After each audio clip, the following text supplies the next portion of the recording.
Bonjour et bienvenue sur les ondes de Radio Taïwan International. Vous écoutez tout de suite On en parle à Taïwan avec Valentin Floquet. Florian Dai. Et ça. Merci à tous de nous rejoindre aujourd'hui pour ce nouveau numéro, cette nouvelle édition de cette émission qui a changé depuis le début de l'année en format de dialogue. Et nous allons parler en fait aujourd'hui de 3 thématiques différentes qui sont en lien avec l'actualité. Personnellement, je vais vous présenter un sujet par rapport au monde des nouveaux médias et des influenceurs, puisqu'il y a eu un petit événement cette semaine qui est assez important dans ce monde-là, et on va parler donc en fait de Twitch et d'un ban Twitch pour un seul mot. Donc voilà. Le suspense Voilà. est intense. Ouais, je vais développer, pas de souci. Alors, on parlera aussi des festivals qui ont lieu pendant cette période à Taïwan. Donc, le Festival des Lanternes et puis ses différentes déclinaisons dans différentes villes de Taïwan. Oui, je rajouterai peut-être un petit truc, je sais pas si tu l'as, mais... Je comptais sur ta participation pour ça aussi, effectivement. J'ai un petit détail là-dessus qui a été posté cette semaine sur notre page Facebook. D'accord. Et donc moi aujourd'hui, je vais vous parler de l'évolution du port du masque à Taïwan. Parce qu'il y a eu ça fait l'actualité aussi cette semaine. Donc je me suis mis vraiment dans l'ambiance avec le masque là. C'est vrai que parfois on le porte pas dans le studio parce que c'est pas facile d'articuler avec un masque. Et en plus on l'entend au micro parfois. Mais voilà, donc si ça vous dérange pas, je veux bien commencer avec ça parce qu'on vient d'avoir la nouvelle. Mais bon, d'abord, je voudrais faire un petit point pour dire que l'angle de ce que je vais dire, c'est vraiment la situation à Taïwan. Sachant que le port du masque, c'est quand même un sujet un peu sensible en France, avec ceux qui sont pour, ceux qui sont contre. Donc ici, c'est pas forcément ça qu'on va faire. Ça fait pas débat du tout ici, le port du masque. Alors tout à fait, oui, ça fait pas débat. Et donc, mais il y a quand même une évolution, donc on vient de l'apprendre cette semaine. Donc, en raison de la stabilisation de la situation épidémique, les masques ne seront plus obligatoires en intérieur à partir du 20 février. Donc, ça veut dire dans les bureaux, normalement, on n'aura plus besoin de porter le masque, même si ces dernières semaines, on avait quand même une petite flexibilité dans les faits. Oui. Mais au niveau de la loi, c'était encore obligatoire de porter les masques à l'intérieur et ça ne sera bientôt plus le cas. Oui, sauf bien sûr dans les transports en commun, dans les hôpitaux et dans les universités. Et en ce qui concerne les écoles, ça sera finalement décidé le 6 mars. Ils vont encore réfléchir un petit peu. Et puis, en fait, pourquoi j'ai envie de parler du port du masque dans On en parle à Taïwan, c'est que je me suis dit, si un jour des auditeurs de RTI avaient envie de venir nous voir à Taïwan, je pense qu'ils seraient quand même étonnés parce que depuis le 1er décembre, le port du masque n'est plus obligatoire à l'extérieur, donc dans la rue. Mais la plupart des Taïwanais portent encore le masque dans la rue. Et je me souviens encore avec Lisa, on s'était dit, c'est bien aujourd'hui qu'on n'est plus obligé de porter le masque parce que tout le monde le porte encore. Il y a juste nous, souvent les étrangers, en fait, on ne porte plus le masque. Et oui, c'est bien ça. Et aujourd'hui, d'ailleurs, j'étais prendre mon petit panier repas et déjeuner dans la forêt près de RTI, parce qu'on a la chance d'être près de la forêt. Et il y avait encore 7 personnes sur 10 à peu près qui portaient le masque, même en se baladant tout seul dans la forêt. Donc voilà. Alors, je voulais vous demander, Floriane et Valentin, est-ce que vous vous souvenez depuis quand le port du masque a été imposé à Taïwan à l'extérieur? À l'extérieur, je dirais septembre 2021. Et toi, Floriane, les pronostics? Je pense que c'était plus tôt parce que même en 2020, on le portait très vite. Alors, du coup, la bonne réponse, et Fix avait la bonne réponse tout à l'heure, c'est entre les deux. En fait, c'est depuis le 19 mai 2021. C'est mai, d'accord. On a dû... Ah oui, quand il y a eu la première grosse vague à Taïwan, voilà. le confinement presque, avec tous les restaurants fermés, tout ça. Tout à fait.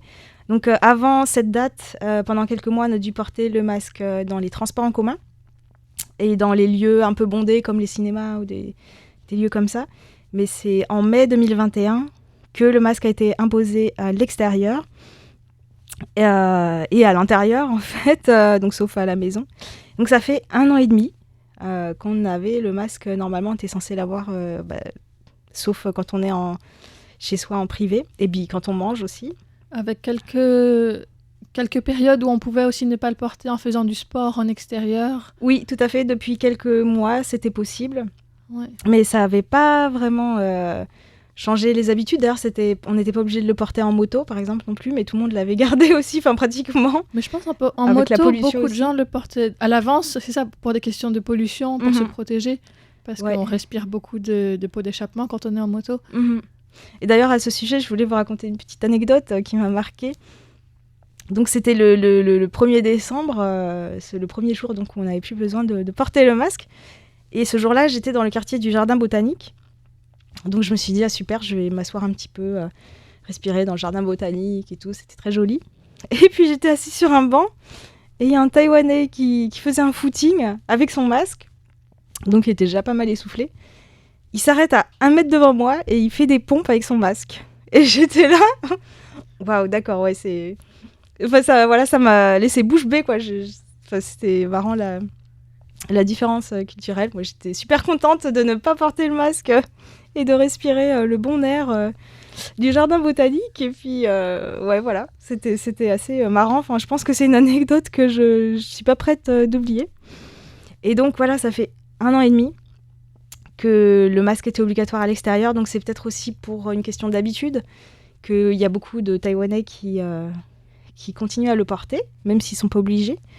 Et puis, en discutant un petit peu à droite à gauche, je me suis rendu compte qu'il y a certaines personnes qui disent aussi que ça les protège du froid.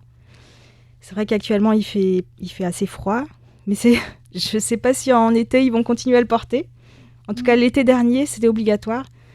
Et je me souviens aussi, je ne sais pas si vous vous en souvenez, quand on portait le masque dehors par 35 degrés. C'est vraiment plus désagréable quand il fait chaud. Ouais, c'est vraiment... Avec la sueur, n'importe quoi, c'est tout de suite... C'est pas facile. Ouais. Alors, c'est vraiment à Taipei, parce que dans la campagne, ils portaient beaucoup moins le masque. Hein, c'était beaucoup plus flexible en réalité. J'avais aussi une autre anecdote de Taïwanais qui étaient allés passer Noël en France ou des vacances là-bas. Et c'était pendant la période où ils étaient là-bas que le masque n'était plus obligatoire en extérieur à Taïwan. Et donc en revenant, ils ont tout de suite voulu enlever le masque. Et ils ont vu que tout le monde le portait encore dans la rue. Et donc ils l'ont remis en disant « Je me suis trompée, je croyais que c'était plus obligatoire, mais je vois que tout le monde continue à le porter. » Comme si en fait il n'y avait pas eu de changement. Mais ils avaient eu l'information, ils n'avaient plus envie de le porter. Mais en voyant que tout le monde le gardait, en fait, il y a aussi un effet de masse où on va le mettre par mimétisme en fait. Parce que... Et en plus, globalement à Taïwan, il y a quand même un sens du collectif qui est plus fort qu'en France, je pense. Et j'avais une autre raison aussi que j'ai entendu beaucoup autour de moi, qui est principalement en fait le fait que ce soit pas pratique en fait encore aujourd'hui. C'est-à-dire se rendre dans un magasin, remettre le masque, ressortir du magasin, retirer le masque. C'est pas pratique c'est soit on met le masque tout le temps, soit on le met pas, mais on va pas faire des choses où il faut le retirer et le remettre tout le temps. C'est pas intéressant non plus. Beaucoup de Taïwanais m'ont dit ça, moi. Donc du coup, peut-être qu'à partir du 20 février, comme... Il y aura peut-être plus de gens qui vont vouloir le retirer. Ouais. Tout à fait. Ok, donc on va continuer à suivre ça. Ce que j'ai vu par contre de plus en plus, c'est des gens qui portent leur masque sous le menton. Ça, il y a effectivement des gens qui le baissent beaucoup plus facilement qu'avant, en le gardant quand même sur le visage, mais dès qu'ils ont envie de respirer plus librement, juste la baisser. Ouais.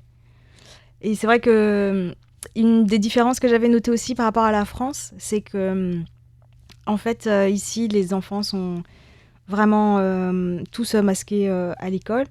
Et il n'y a pas de réflexion sur ces sujets de la part de collectifs de parents d'élèves, par exemple.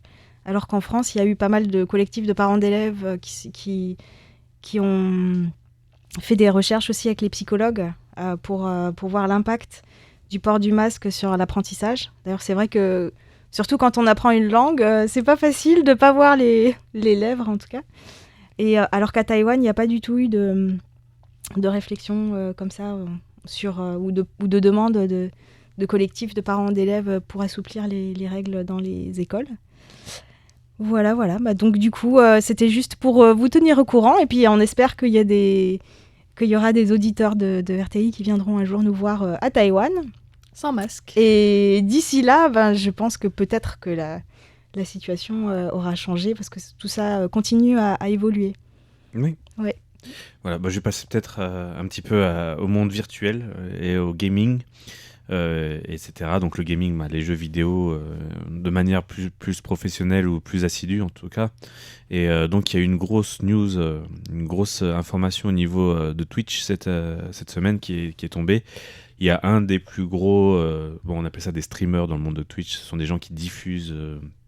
streamer en direct. En anglais, c'est diffusé en direct. Et donc, un des plus gros streamers taïwanais, qui est un joueur de League of Legends, s'est fait bannir pour 30 jours pour avoir lu, en fait. Alors, je vais vous expliquer peut-être, je sais pas si vous êtes au courant comment fonctionne Twitch, mais en fait, il y a deux possibilités d'encourager. Il y a plusieurs possibilités d'encourager la personne qui diffuse ses contenus. Notamment, ça c'est parti de jeux qu'il commente en direct. Et en fait, les abonnements font partie de cette manière de contribuer et rémunérer la personne qui diffuse ses contenus. Et donc, l'abonnement, qui est un prix fixe, Mensuel ou... Oui, non, je veux dire fixé par Twitch. Et à chaque abonnement, en général, le streamer va remercier sa communauté et citer le nom de la personne qui a contribué. Et donc là, il y avait un nom, il y a souvent des noms trolls, ce qu'on appelle les noms trolls, donc ce sont des noms qui sont là pour déstabiliser un peu le streamer et lui compliquer la vie avec des jeux de mots, etc. Et justement, là, un des viewers avait changé son pseudo exprès pour qu'il lise le mot Ni Go en mandarin. Et en fait, Ni, comme les prénoms, en fait. Ni et Go, le chien. Et ça veut dire quoi, du coup ? En fait, c'est pas que ce que ça veut dire. Ça veut pas dire ton chien, non ? Non, mais non, c'est surtout que ça a une connotation et ça a été repéré par les algorithmes de Twitch comme un mauvais nom en anglais, qui est nigger. Ah, nègre, c'est ça ? Ouais, nigger. Et comme c'est extrêmement sensible et extrêmement touchy de faire ce genre de choses, et la personne s'est pris un bannissement de diffusion pendant 30 jours. Ce qui est extrêmement sévère. Surtout que c'est pas en langue anglaise et que c'est pas la première fois que ça arrive en fait. Mais du coup, c'est un algorithme qui a pris cette décision ou c'était les... Je suppose que c'est un algorithme personnellement, ou ça peut être... Alors, personnellement, j'ai mon avis là-dessus. J'ai regardé un petit peu les vidéos du moment où ça s'est passé, parce que maintenant Twitch envoie cette vidéo et en général il rediffuse la vidéo pour montrer que c'est un peu ridicule comment ça s'est passé. Et donc en fait on voit qu'il dit ce mot, mais ce qui a un peu de déstabilisant, c'est que toutes les personnes qui regardaient, la personne a 4000 personnes qui regardent en direct, et qui peuvent commenter et faire des choses en direct. Et donc là, il y a eu un wall qui dit tu vas être banni, t'as dit le N-word, etc. T'as dit donc le mauvais mot, etc.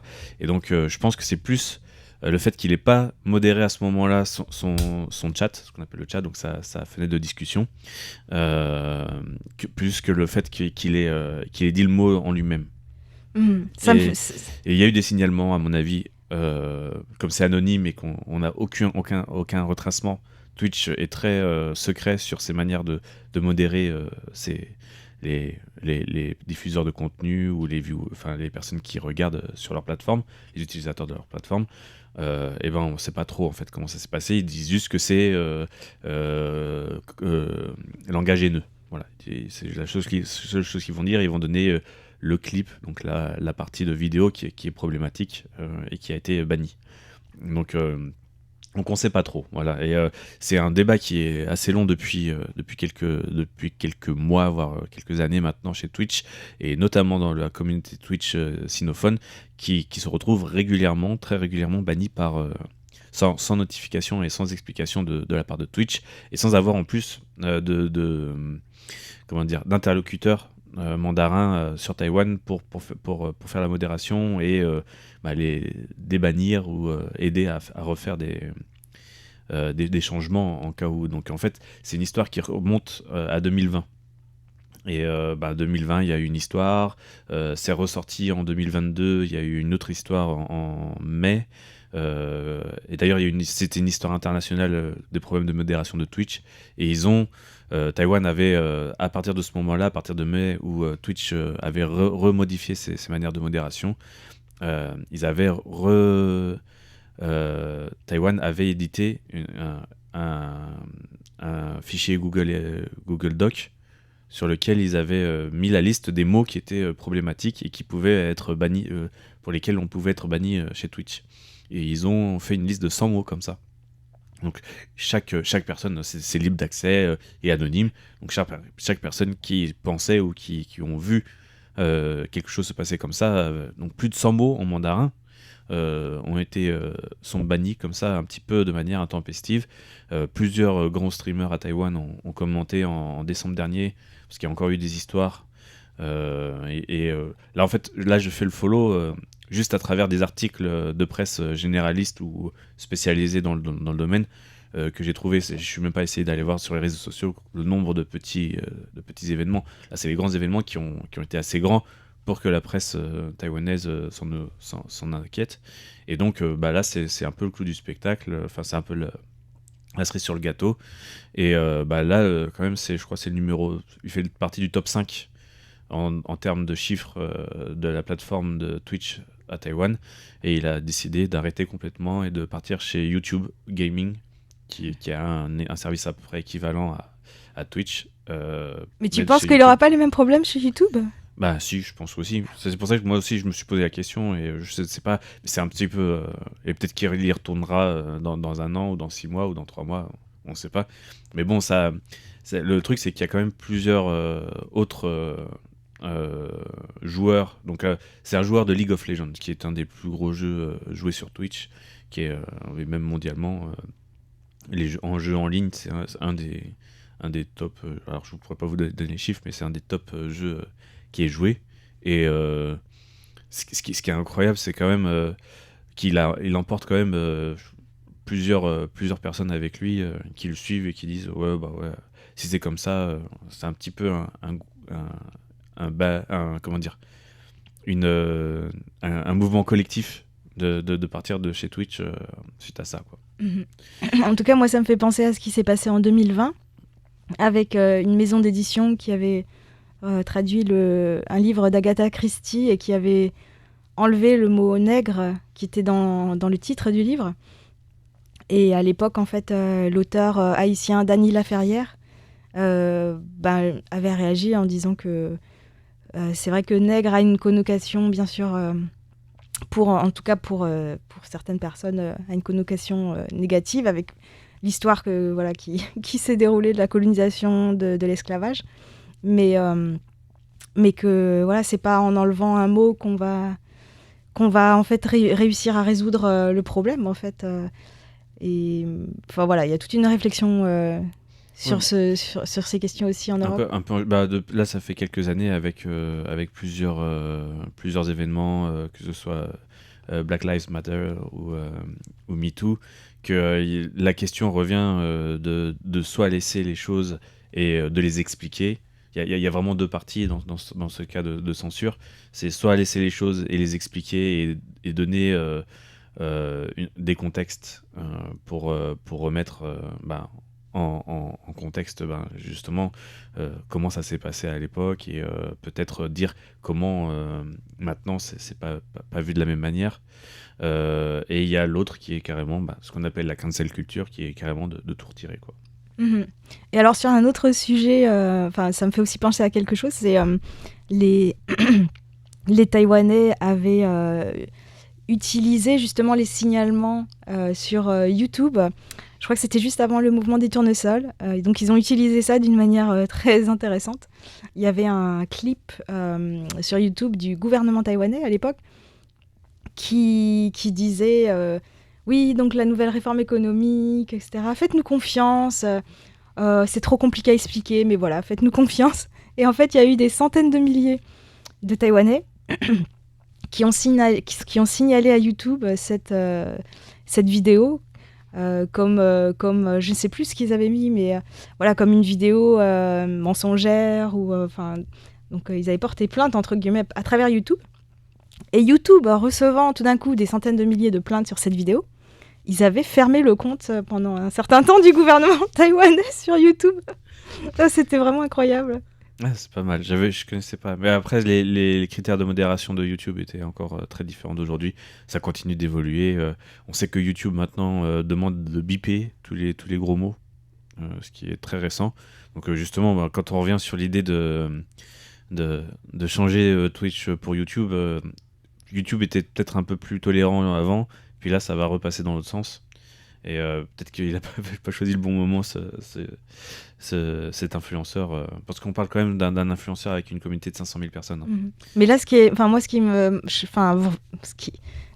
fait vraiment réfléchir dans cet exemple, c'est que il a même pas utilisé ce mot pour insulter une personne, en fait. Ouais. Il a juste lu le nom qui était un pseudo d'une personne. Et donc, c'est justement la plupart des commentaires fait que, d'une part, ils n'ont pas de retour de Twitch ni de personnes physiques avec lesquelles discuter pour se plaindre. Et d'autre part, c'est que le chinois est particulièrement touché par des systèmes de modération, la langue chinoise, hein, et par des systèmes de modération complètement farfelus, quoi. Oui, je savais qu'il y avait par exemple le mot nag, donc ce qui veut dire celui-là, traduit littéralement en français, qui avait aussi été détecté en tant qu'insulte en anglais et qui avait posé des problèmes, alors qu'en fait, c'était pas du tout ça. Mais oui, parce qu'on le dit quand même très souvent, hein, ce mot, dans toutes les phrases, hein, je veux dire. Mais oui, parce que... D'autant plus qu'avec les accents du Sud, on va dire neig plus que nag. Effectivement, oui. Donc c'est un mot qui est très fréquent, qui veut juste dire ça, ou ce quelque chose. Et c'est même l'équivalent de notre E. Hein. C'est vrai. En français, c'est quand on réfléchit, nous on va dire E, et les sinophones vont dire neg. Ouais, c'est vrai. Donc c'est toutes les 5 minutes. Ça y est, je suis censuré là surtout. Ah oui, là c'est bon, là c'est fini. Heureusement qu'on est sur Radio Taïwan International quand même. Hein. Oui. Encore heureux. Et donc, voilà donc pour cette histoire assez intéressante au niveau des réseaux sociaux et les évolutions avec la plateforme Twitch qui est un petit peu délaissée encore plus à Taïwan alors qu'elle l'est déjà pas mal. Et justement, comme on parle de censure, etc., est-ce qu'on a des lumières au niveau du Festival des Lanternes ? Une transition extraordinaire, n'est-ce pas ? Alors on a des lumières, oui on a des lumières. Je sais pas si elles vont éclairer la modération, mais elles vont éclairer les lapins, elles vont éclairer la ville de Taipei, et elles ont aussi éclairé le village de Pingxi, ou même les villages autour de Pingxi, donc dans le nouveau Taipei, dans la montagne. Il y a Pingxi et puis Shifen et Jingtong aussi, parce que pendant la fête des lanternes, donc qui a lieu 2 semaines après le Nouvel An, c'était dimanche dernier donc, il y a à Pingxi et autour des lâchers de lanternes qui sont en fait des lanternes en papier de riz sur une armature de bambou en général avec une petite bougie à l'intérieur et qui sont assez grandes, elles font plus d'1 mètre de haut, elles sont aussi assez larges et souvent on écrit dessus nos noms et puis des souhaits pour l'année à venir et on les lâche ensemble. Enfin, il y a plusieurs grands lâchers, je crois 1 fois par heure à 6h30, 7h30 comme ça. Je crois que c'est toutes les demi-heures et il y en a 6 en fait pendant l'événement qui dure 3 heures en moyenne. D'accord. Enfin, j'avais regardé le direct en fait, donc le dimanche dernier. D'accord, donc c'est ça, il y a plusieurs lâchers de lanternes et c'est très, très visité. Il y a une foule énorme ces jours-là, surtout le dimanche et puis aussi les jours un peu avant, après, dans les 2 semaines autour de la fête des lanternes. Il faut savoir que c'est toute une organisation parce que c'est un petit village et qu'il y a énormément de monde et il ne faut pas louper le dernier train. Oui, tout à fait. En tout cas, j'adore cet événement. Il y a une très très bonne ambiance. Mais c'est vrai que le dernier train, tout le monde se précipite pour prendre le dernier petit train pour retourner à Taipei. Sauf ceux qui ont une voiture, évidemment. Mais il paraît que la route, elle est pas si facile non plus. Et donc ça m'a fait beaucoup penser au métro japonais où on pousse pour pouvoir rentrer dans le train. Il y a vraiment beaucoup de monde. Et donc en général, enfin en tout cas moi-même personnellement, peut-être d'autres personnes sont plus courageuses, mais j'y suis allée une fois, j'ai beaucoup aimé, mais je ne pense pas que j'y retournerai parce que voilà, c'est quand même sportif de prendre le train après. Mais pour le coup, c'est vraiment très romantique parce que on écrit sur du papier. C'est des lanternes souvent de couleur rouge qu'on voit s'envoler dans le ciel. Enfin, c'est très joli.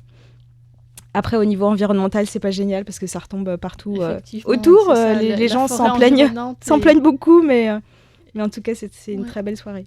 D'ailleurs, il y a des opérations de nettoyage de la forêt qui ont lieu juste après le Festival des Lanternes. Mais il faut savoir que des lanternes peuvent être lâchées là pendant toute l'année et le reste du temps, il n'y a pas ces opérations de nettoyage. Et donc, en allant se promener dans les alentours, on voit souvent des carcasses de lanternes, des débris, des bouts de papier qui restent là, qui sont en train de se décomposer. Et donc, ça pose aussi des problèmes environnementaux. Mais voilà, donc ça, c'est un festival qui a lieu à Pingxi. Et puis, à part ça, il y en a aussi un autre qui est qui est plus le festival des lanternes, qui a lieu dans une ville différente chaque année. Cette année, c'est à Taipei de nouveau. C'est la première fois depuis 23 ans, puisque c'est avec une rotation. Et celui-là, il a lieu du 5 au 19 février cette année. Et en fait, ce sont des très grandes structures lumineuses qui sont installées à plusieurs endroits de la ville, avec le thème du lapin, évidemment, puisque c'est l'année du lapin. Donc, il y a la plus grande au mémorial Sun Yat-sen, et puis d'autres dans plusieurs quartiers, autour de Xinyi, la tour 101. Et... Oui, je m'y suis rendu il n'y a pas longtemps, et c'est vrai que c'est intéressant parce qu'en fait, il y a plein... alors, je ne m'en rendais pas compte, mais il y a énormément de structures différentes, dans plein d'endroits différents, et il y a beaucoup de participation. Et ils ont fait faire fabriquer des structures, notamment par les prisons. Par les prisons, par les écoles, c'est très varié, et chaque association ou groupe peut en fait proposer ça ou ces structures, et c'est très participatif. Oui. Ouais. Et un autre une petite histoire là-dessus, une petite anecdote, c'est que Pokémon Go a annoncé pour ce week-end faire une collaboration avec la ville de Taipei pour le Festival des Lanternes, dans lequel ils ont lâché 15 Pokémon rares sur le site. Voilà, donc si vous aimez Pokémon Go, vous savez où aller. Si vous aimez les Pokémon en général. Les Pokémon en général. Donc oui, il y a aussi cette année une collaboration qui est faite avec les nouvelles technologies d'art et d'éclairage. Et donc il y a d'un côté des techniques qui sont beaucoup plus nouvelles et de l'autre l'art traditionnel des lanternes. Et ça permet d'amener un aspect beaucoup plus moderne à ce festival qui allie donc différents aspects puisque les lanternes sont un art très traditionnel à la base. Et maintenant, on en voit de toutes les formes, de toutes les couleurs, de toutes les tailles, perchés en haut des immeubles, qui font plusieurs mètres je pense plus d'une dizaine de mètres pour certaines. Mm-hmm. Donc c'est vraiment impressionnant. Et si vous vous baladez dans Taipei, vous aurez probablement l'occasion d'en voir pendant cette période, puisqu'il y en a vraiment à plusieurs endroits. Donc c'est assez facile de tomber dessus quand on bouge un petit peu. Mm. Eh bien, je pense qu'on va malheureusement devoir écourter un petit peu ce sujet. J'aimais bien, j'aurais bien voulu qu'on en parle un peu plus, parce qu'il y a beaucoup de festivals folkloriques sur tout Taïwan. C'est ça, il y en avait un autre à Tainan, mais dont on parlera peut-être une prochaine fois. Oui, et donc merci pour ce sujet. Et merci à tous les auditeurs de nous avoir suivis pour ce On en parle à Taïwan. C'était Valentin Floquet, Florian Dai et Sasa sur les ondes de Radio Taïwan International en ce dimanche. Bonne journée à tous.